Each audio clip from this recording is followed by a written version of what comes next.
Hello, friends and family. It's good to see all of you again.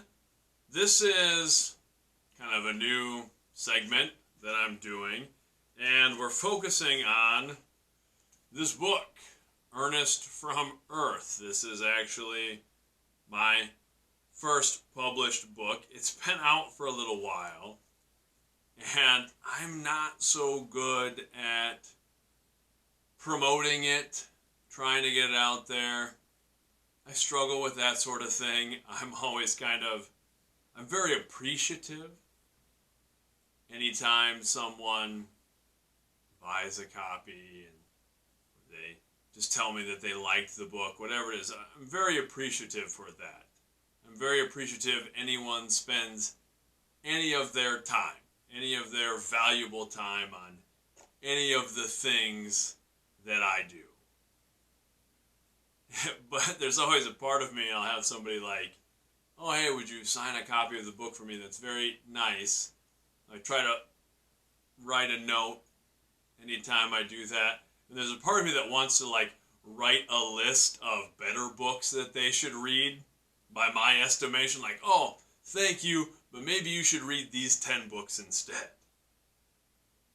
But that being said, there's something about the creative process, about creative works, about life in general that wants to be shared.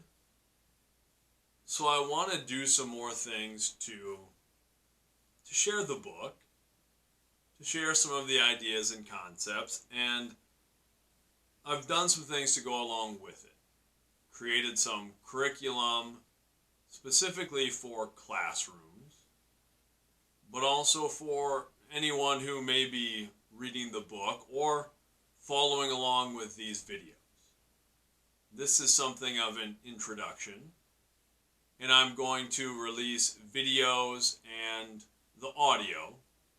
So if you follow any of the other media stuff that I do, podcast, blog, interviews, any of those sorts of things, this is going to be right there in those same outlets. So if you follow on iTunes, Spotify, SoundCloud, whatever it is, this will all be right there. We'll post the videos with this as well on the YouTube channel. But what I'm going to do is I'm going to go through the book. I'm going to read it out loud. This is not meant to be a professional audiobook. That is something that might be coming down the road. This is going to be a little more informal. It's going to be me reading it in one shot while we're on video, so I'm sure I'll make mistakes and stumble over my own words at times.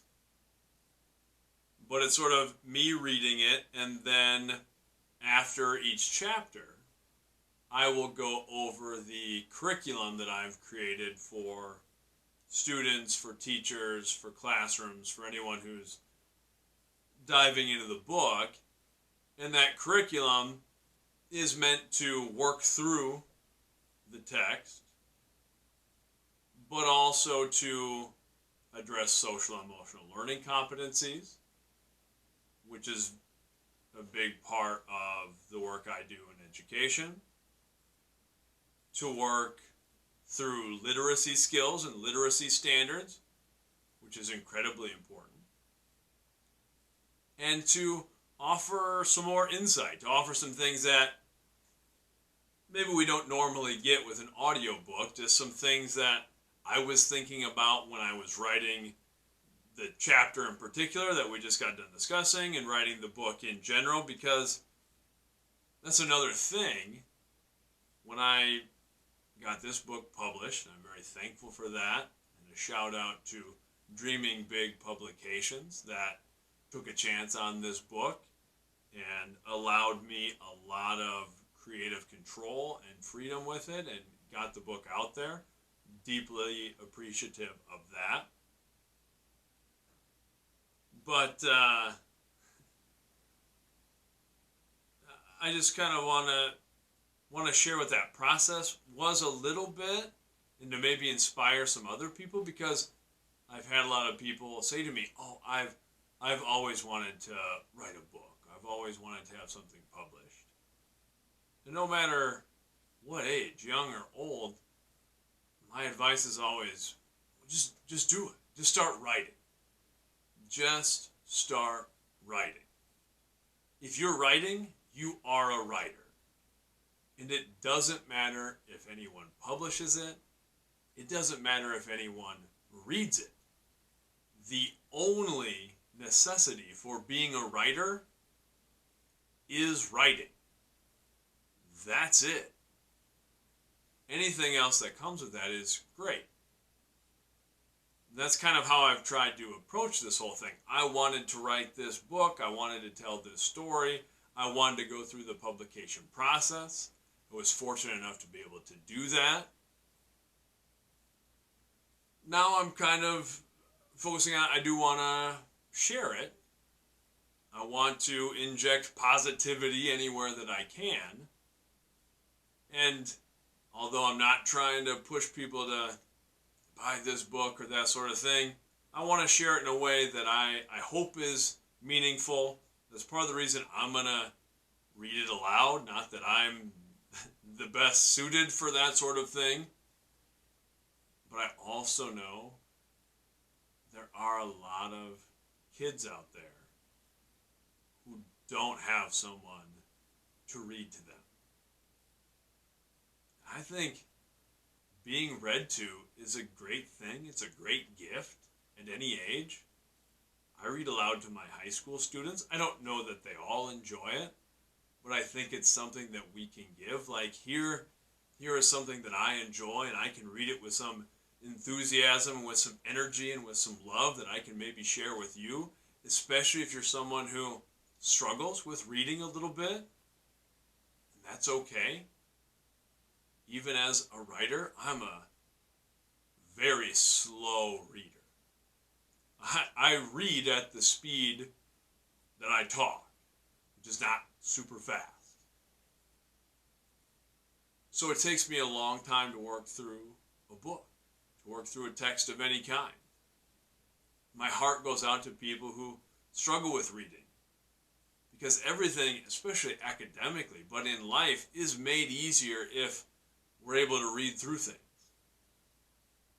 And I just want to offer this up too to anyone who maybe doesn't have someone to read to them out there. You can check into these. Follow along with the book. I'll be putting out a chapter or a couple of chapters here and there. Maybe we'll try to put something out once a week or something like that, along with my other podcasts and things. But I want to put some stuff out there so people can follow along and people can participate if they want, or just have this as something to check in with. The only other thing that I will say as a bit of an introduction is this book deals with racial issues. It deals with social issues. For me, it's not that I have any level of expertise in those areas. And I recognize that as a white man, I am not highly qualified to talk about racial issues from a first-person perspective. So I tried to approach this book with that understanding that it's written, the central character, Ernest, is someone who has not personally experienced racism and some of the social issues that are addressed in the book. And he is starting out observing these things from an outside perspective. Because the whole impetus for the book was one question. Anything that I write or create is really about asking questions. It's not about me saying I have any answers. It's about posing questions for myself so I can work through things, through my own issues and through my limited understanding of the world.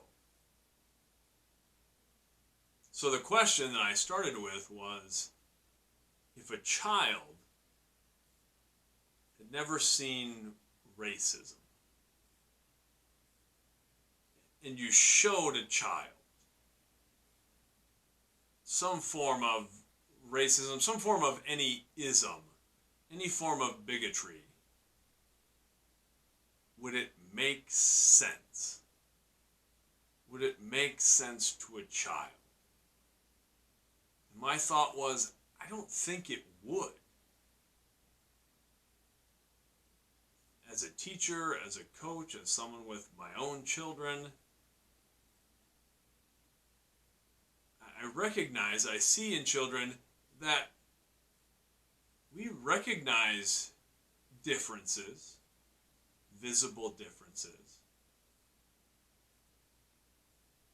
but a lot of the discomfort or disdain that exists associated with our differences is something that I believe is learned, is programmed, comes from our own fears and insecurities. So from a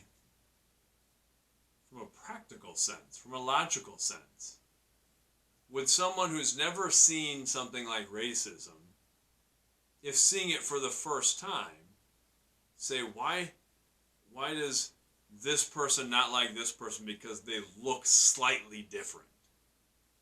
That doesn't make sense logically.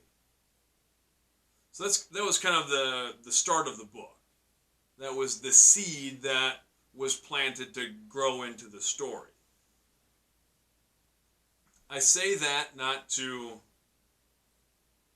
with something creative. I'm not trying to defend its existence or anything like that, but that's where I was coming from, was to say, I cannot speak from a first-hand perspective about something like racism. But it's important for people, from my perspective, who haven't had the first-hand experience to still be socially aware and be engaged and be empathetic to the level, to the degree to which we're able to be empathetic. And that's what I wanted the heart of this book to be. To me, it's a book about empathy. It's a book about trying to understand, trying to see things from someone else's perspective, even though we're not fully able to do that. To me, this book is about that pursuit.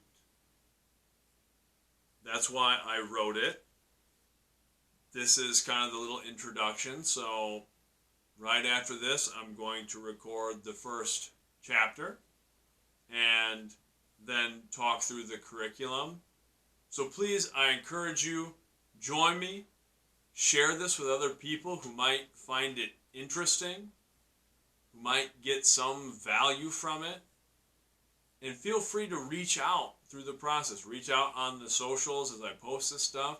I post all my stuff at Nielsen Media, Instagram, Twitter, Facebook, those sorts of things. You can reach out through my website, which is lukenielsen.com. You can send me an email at lukenielsenmedia@gmail. And that's not I'm not trying to sell you anything or push you in any direction, but if anybody wants to participate, that's certainly